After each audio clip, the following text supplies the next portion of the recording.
और लोगों में हमारे यहाँ ये ज़िले के भी नेता हैं, तो इनसे बात करेंगे। स्वागत करते हैं भाई आपका। आम जनमानस के लिए आप जनार्दन द्विवेदी हैं, हमारे दर्शक बहुत बड़ी बात पहचानते हैं। फिलहाल इस समय किस पद पे हैं आप जरूर बताएंगे। विधानसभा में यात्रा एवं प्रवास प्रमुख का पद है। बड़ी अच्छी भाई व्यवस्था है, यात्रा और प्रवास प्रमुख। तो इस समय यात्रा जो आपकी चल रही है, चुनावी उत्सव आप मना रहे हैं, क्या कहेंगे इस विषय की? क्या कह रहे हैं? गर्मी का महीना है, चुनाव चल रहा है।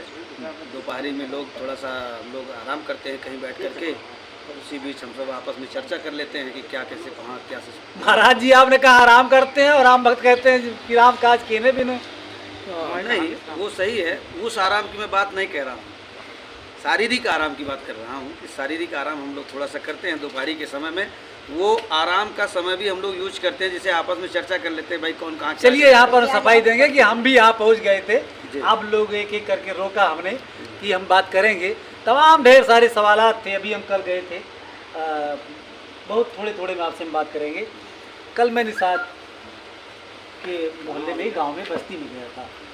वहाँ के लोग थोड़ा बहुत इधर कह रहे थे कि हमारी जात बिरादरी के लोग आ गए हैं। नहीं, ठीक है, जात बिरादरी के लोग आ गए हैं, गोरखपुर से आ गए हैं। वो कभी ये बताइए, वो जो आए हैं निषाद जी, वो कभी निषादों की सुध लिए हैं कि आज वोट लेने चले आए हैं? जो बुद्धिजीवी निषाद हैं, जो उनको सबको पता है, निषाद भाई जो हमारे भगवान राम की मदद किए हुए हैं और राम के लिए जो पार्टी आज तक लगी हुई है, उसके साथ निषाद सदा रहेगा। जब तक भारतीय जनता पार्टी भगवान राम की रहेगी, भगवान कृष्ण की रहेगी, तब तक हमारे निषाद भाई भारतीय जनता पार्टी को कभी छोड़ने वाले नहीं। आपके यहाँ कहते हैं अखिलेश यादव जो है समाजवादी पार्टी के अध्यक्ष हैं, और यहाँ उत्तर प्रदेश का यादव सब उनके साथ है, क्या कहेंगे आप? यादव भी अब उनसे ऊब चुका है। उन्हीं के, मैं एक डिबेट, आप जैसी डिबेट हम लोग कर रहे हैं, ऐसे एक पत्रकार उन्हीं के बगल पूछ रहा था, उन्हीं के गांव के बगल का व्यक्ति यादव था, लड़का नौजवान, उसने डट कर के कहा कि अखिलेश ने यादव को छला है, या अखिलेश केवल सफाई महोत्सव मना रहे थे और कोई विकास कार्य थोड़ी किए। व्यक्तिगत आदमी है, अपने लिए लड़ रहे हैं, अपनी बेटी को भी उतारे हैं प्रचार में। धीरे धीरे उसने एक बहुत बड़ी बात की, अगर अखिलेश यादव के पास, ये बात मेरी ध्यान से सुनिएगा आप सब लोग, उसने बहुत बड़ी बात कही कि जिस दिन अखिलेश यादव के परिवार में 80 लोग हो जाएंगे, वो सारे 80 लोकसभा क्षेत्र में उतार देंगे, कोई दूसरा पार्टी का टिकट नहीं पाएगा उत्तर प्रदेश में। क्या बात कही आपने, आप लोग भी सुन रहे हैं, निश्चित रूप से आपने आपको आगाह किया। कमेंट जरूर करिएगा। कोई यादव कभी उनसे अब खुश नहीं रहेगा, चूँकि अब उनकी परिवारवादी पार्टी है, चाहे कांग्रेस हो चाहे समाजवादी पार्टी हो, ये अपने लिए लड़ रहे हैं, अपने बच्चों के लिए लड़ रहे हैं, आने वाली पीढ़ियों के लिए लड़ रहे हैं। इनका 3 ही कार्य है। आचार्य प्रमोद कृष्णन अभी इन दिनों में कहा, आपने भी सुना होगा कि राहुल गांधी कह रहे हैं या उनके दल के लोग कह रहे हैं कि हमारी सरकार आएगी तो मंदिर में स्वच्छता अभियान चलाएंगे। देखिए, राहुल गांधी का जहाँ तक सवाल है, राहुल गांधी को जो बना दिया जाता है वो बंतू आदमी हैं। जैसे उनको कपड़ा पहना दिया जाता है वो पहन लेते, बोलते सामने मंदिर आ रहा है तो वो अपना मंदिर वाला ड्रेस बना लेते हैं। कहीं अगर चर्च आ रहा है तो धन का निशान लगा ले रहे हैं, कहीं अगर मस्जिद आ रही है जालीदार टोपी लगा ले रहे हैं। हम लोग ऐसे बहुरुपिया नहीं हैं, पूरा देश जानता है ये बहुरुपिया गिरी चलेगी नहीं। ये सारे प्रतीक उनकी जेब में है क्या? ये रखे रहते हैं, ये सब बनावटी हैं, सब कुछ उनके गाड़ी में है। जैसा जिसको जिस माहौल में जाना है वैसे उनको बन जाना। हमारे मोदी जी ने कभी नहीं जालीदार टोपी जो है कभी उन्होंने नहीं रखा सर पे। क्यों रखे? हम नहीं मानते भाई, हमारा अपना धर्म है, उनका धर्म मुबारक है, हमारा अपना धर्म है। हम लोग सनातन धर्मावलंबी हैं, अपने सनातन धर्म को मानते हैं और गर्व से कहते हैं हम लोग हिंदू हैं भाई। हमारी सरकार जो है का मूल मंत्र ये रहा है कि अंत्योदय हमारा मूल मंत्र है। जहाँ जिसका अंत हो गया है, चाहे वो गरीबी हो, चाहे गरीब इंसान हो, चाहे जो भी हो, जो एकदम अंतिम पायदान पे बैठा हुआ व्यक्ति, उसका हमें उदय करना है। यही है अंत्योदय का मूल मंत्र। तो जो गरीब, चाहे 80 समुदाय के हों, चाहे वो ब्राह्मण के ही क्यों ना हों, चाहे ठाकुर के क्यों ना हों, चाहे अदर बैकवर्ड हों, चाहे बैकवर्ड हों, सबका साथ, सबका विकास आर्थिक आधार पे भारतीय जनता पार्टी ने किया है। कभी कोई ये ब्राह्मण भी नहीं कह सकता मुझे कॉलोनी नहीं मिली है, कोई क्षत्रिय नहीं कह सकता मुझे कॉलोनी नहीं मिली। अगर वो पात्र रहा होगा उसको मिला है, और एससी के तो निश्चित रूप से उसके पात्र रहे थे और उनको ज़्यादा मिला हुआ है। क्या लगता है इस बार चुनाव में आपके क्षेत्र में कुछ मुसलमान यानी इस्लाम धर्म के लोग जो है ये भी भगवा धारण करके घूम रहे हैं, ये मतदान करेंगे?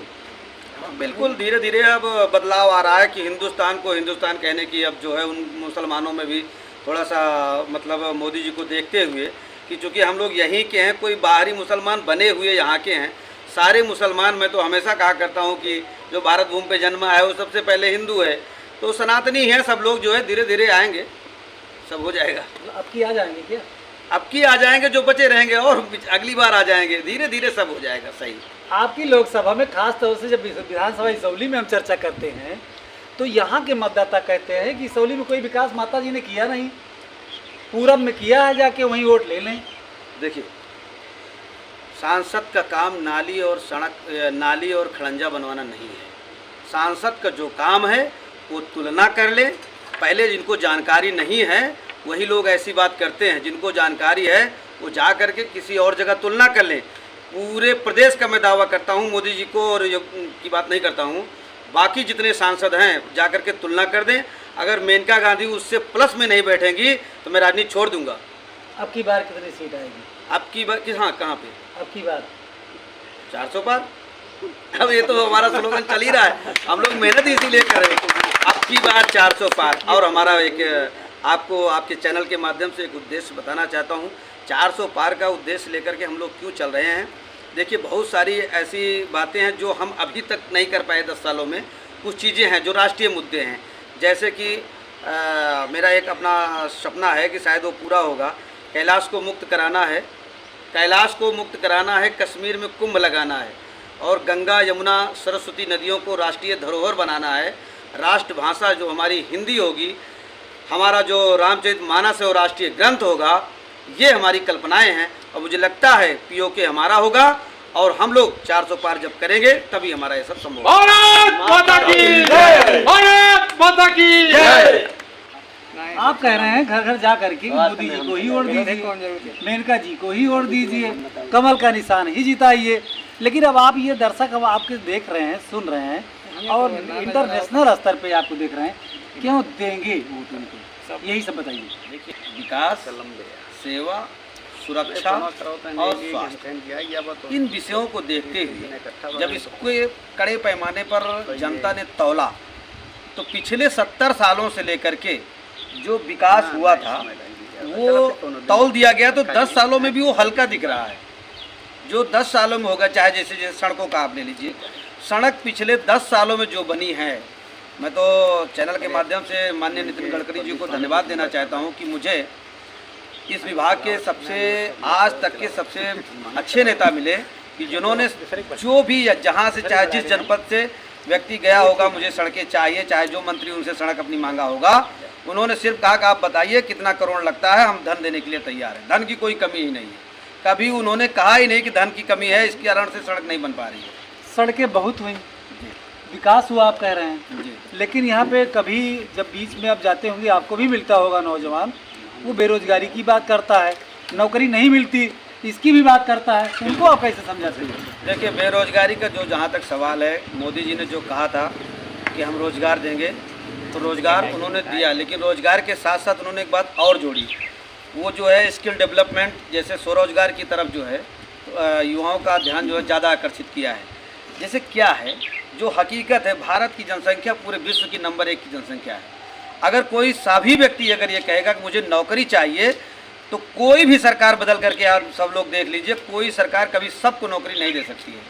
हाँ, एक चीज़ हो सकता है कि रोजगार की जगह अगर वो स्वरोजगार चाहता है, उसके लिए तमाम योजनाएं हैं, जैसे रेहड़ी पटरी वालों के लिए उन्होंने मदद किया, थोड़ा सा 10-20-50 हज़ार की मदद करके आपका जो धंधा कमज़ोर है वो और आप बढ़िया से बना सकते हैं। मुख्यमंत्री योजना, मुद्रा योजना के तहत 10 लाख तक का लोन मिल रहा है, और जो लोन मैनेजर नहीं दे रहा, अगर वो नेताओं को पता चलता है तो उसकी पैरवी करके लोन देने लायक अगर है तो उसको दिलाया जाता है। पटरी वाला हो ही गया। और जो विश्वकर्मा योजना है, विश्वकर्मा योजना इतना बढ़िया योजना है कि उसका लाभ जो है अब हमारे पिछले 4-5 साल बाद दिखने लगेगा, क्योंकि सारे विश्वकर्मा हमें लगता है कि उससे बहुत ज़्यादा लाभान्वित होने वाले हैं।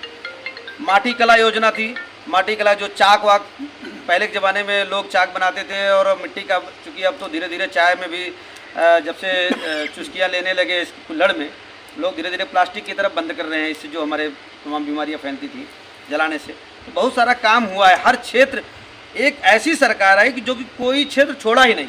अभी आप स्वास्थ्य की बात कर रहे थे, बीमारियां बंद करने की बात कर रहे हैं, स्वास्थ्य में क्या तब्दीली लाई है? देखिए, स्वास्थ्य में बहुत बड़ी तब्दीली लाई है। जैसे कि आज, पहले के ज़माने में था कि लोग, जैसे एम्बुलेंस आई, एम्बुलेंस ले जाकर के भर्ती कर दिया अस्पताल में, उसके बाद का जो ख्याल था वो उसका बंद हो जाता, उसकी जिम्मेदारी ख़त्म हो जाती थी। जब ब्लॉक पर ले जाने के बाद एम्बुलेंस सुल्तानपुर ले ही नहीं जाती थी। लेकिन जब से योगी जी की सरकार आई, मोदी जी की सरकार में, ये सब बदल गया। सीधे सीधे अगर आपको वहाँ आपको नहीं ट्रीटमेंट हो रहा है, सीधे आपको जनपद मुख्यालय पहुँचाया गया। जनपद मुख्यालय में भी अगर आपकी स्थिति अच्छी नहीं हो रही है तो सीधा ले जाकर के मेडिकल कॉलेज लखनऊ भर्ती कराया गया। लेकिन इसके बाद भी स्वास्थ्य में और सुधार किया गया कि अब मेडिकल कॉलेज जाने की भी आवश्यकता आपको नहीं है। प्रत्येक जनपद में एक मेडिकल कॉलेज खोलने की ये हमारी योगी सरकार की योजना है। खुल भी रहा है, बहुत सारी जगह हो भी गया है। आपके यहाँ खुल गया है कि नहीं? हमारे यहाँ बिल्कुल खुल गया है, हमारे यहाँ खुल गया है। लोग वहाँ पे अध्ययन चालू कर दिए हैं। सुरक्षा में क्या कहेंगे आप?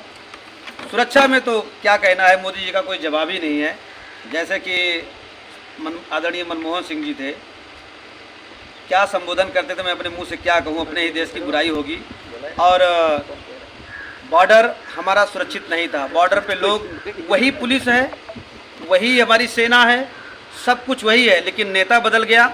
उनके अंदर ये आ गया, खुली छूट है। अगर बॉर्डर पे कोई भी एक गोला दागने की प्रयास करता है, इधर से 10 गोले दाग दिए जाते हैं, तब उनकी औकात बता दी जाती है कि अब भारत वो पहले वाला भारत नहीं है। अब भारत जो है वो श्रेष्ठ भारत है और मजबूत भारत है। सीमा सुरक्षा की बात कर रहे हैं, आंतरिक सुरक्षा को ध्यान नहीं दे रहे हैं आप। आंतरिक सुरक्षा का भी बता दें, जब से मोदी जी की सरकार है, अगर एक आध दो जो छुटपुट घटनाएं हुई हैं, उनका जो है क्या हाल हुआ है पाकिस्तान में ले जा करके। जैसे हमारे यहाँ अगर आतंकवादियों के माध्यम से पुलवामा हमला हुआ है जो, तो जाकर के जब आप देख लीजिए कि 17-18 सैनिक हमारे मारे गए थे, हमने 150 मार करके चले आए। विपक्ष कहता है कि पुलवामा हमला करवा दिया। ये वो बेशरम है, उनको क्या कहें। जब अपने ही देश की मीडिया चिल्ला रही है, अपने देश का सेनाध्यक्ष बोल रहा है, जब अपने सेनाध्यक्ष पर विश्वास नहीं है, विपक्ष को किसी पर विश्वास नहीं है, कोर्ट पर विश्वास नहीं है, सेनाध्यक्ष पर विश्वास नहीं है, जो ईडी है उस पर विश्वास नहीं है, और पुलिस पर विश्वास नहीं है, किसी पर विश्वास नहीं है। ईडी का नाम लिया तो याद आ गया कि दिल्ली के सीएम अरविंद केजरीवाल को ईडी के माध्यम से अंदर करवा दिया।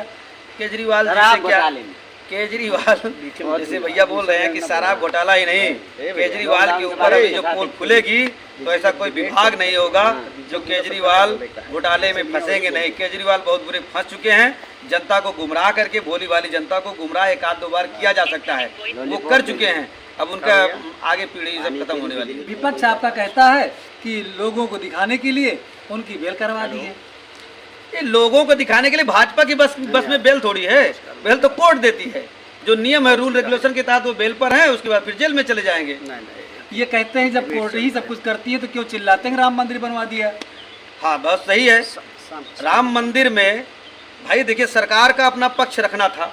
राम मंदिर में कांग्रेस ने सरकार का अपना जो पक्ष रखा, वो बोला राम तो पैदा नहीं हुए, उस सरकार का पक्ष था। हमारी सरकार पूरा प्रूफ ले जा करके जो है पता नहीं कितने पन्ने का था, उर्दू में लिखा हुआ था। योगी आदित्यनाथ जी ऐसे हमारे मुख्यमंत्री हो, उसको जो है परिवर्तित करा करके हिंदी में करा करके जा करके वहाँ पे लड़ाई लड़े हैं।